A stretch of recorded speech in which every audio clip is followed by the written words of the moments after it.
Welcome back everyone to another video on the Karting Tips channel, and today we're going to be covering an interesting topic which has got to do with racecraft, and that is how to be consistent in go-karting. Generally speaking, the most consistent driver is the one who wins the go-kart race. So in today's video, we're going to be covering the different tips and tricks which will help you get consistent lap times in go-karting. When we talk about driving consistent laps in go-karting, that means we're trying to drive each lap as similar as possible. And to drive each lap as similar as possible, you need to follow certain conditions. So the first condition is to follow the racing line. And as we know, if you follow the racing line correctly, it's the fastest route to take each corner. One of the easiest ways to learn the racing line at a track is to watch the onboard footage of the fastest lap at that track. This way you get a visual understanding of how the driver was taking each corner. So when you go out for your session, you want to try and replicate the racing lines the driver was taking through each corner. So the racing line acts as a model or a benchmark of the exact route that you need to be following throughout each and every lap.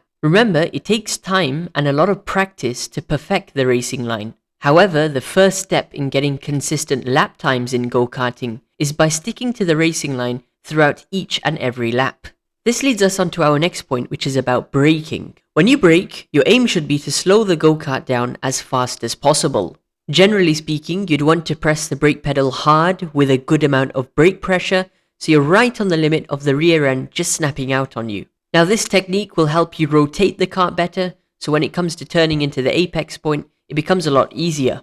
However, there is a risk-reward element to this technique, because if you press the brake pedal too hard or too late heading into the corner, the rear end will completely snap out on you, which will subsequently send you into a spin. So once you've established your braking technique, you now want to focus on establishing your braking points throughout the lap. Now the braking point is the exact location on the track where you'd hit the brake pedal before each corner. It's difficult to brake at the exact same spot each lap.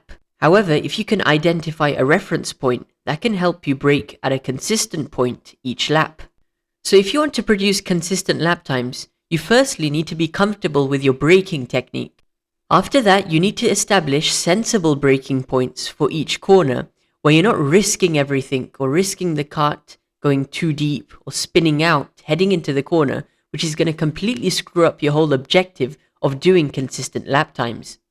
It's appropriate to use the analogy it's a marathon, not a sprint, because consistent lap times is like a marathon where you're chipping away over a long period of time, and it's not like a one-shot qualifying, let's say, which is like a sprint, where you can afford to take those extra risks and brake that much later into the corner.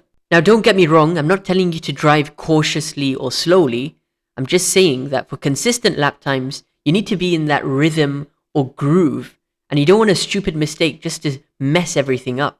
Moving on to our next point, which is about steering the actual go-kart. And the key in steering is to steer as smooth as possible without any rash or aggressive movements on the wheel.